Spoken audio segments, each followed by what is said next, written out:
Iran যুদ্ধের কারণে বহুল প্রতীক্ষিত চীন সফর স্থগিত করেছেন মার্কিন প্রেসিডেন্ট ডোনাল্ড ট্রাম্প। কারণ ওয়াশিংটন এই মুহূর্তে ইরান যুদ্ধকে সবচেয়ে গুরুত্ব দিচ্ছে। মঙ্গলবার ওভাল অফিসে সাংবাদিকদের ট্রাম্প বলেন, আমরা নতুন করে বৈঠকের দিন ঠিক করছি। এ বিষয়ে আমার চীনের সঙ্গে কাজ করছি, তাদের কোনো আপত্তি নেই। ট্রাম্প বলেন, যুদ্ধের কারণে আমি এখানে থাকতে চাই, আমাকে এখানে থাকতেই হবে। আগামী ৩০ মার্চ থেকে ২ এপ্রিল পর্যন্ত বেজিং সফর করার ছিল ট্রাম্পের। তিনি বলেন, এই সফরটি এখন প্রায় ৫ বা ৬ সপ্তাহ পরে অনুষ্ঠিত হবে। সফর স্থগিতের বিষয়টি এমন এক সময় এসেছে যখন ইরানের বিরুদ্ধে যুদ্ধ তৃতীয় সপ্তাহে গড়িয়েছে এবং হরমুজ প্রণালী প্রায় সমস্ত বৈশ্বিক নৌ চলাচলের জন্য বন্ধ রয়েছে।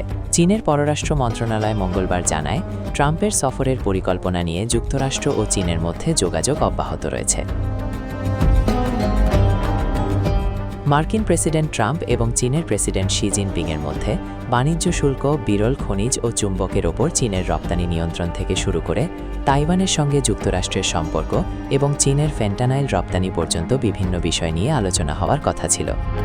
সূত্র আল জাজিরা।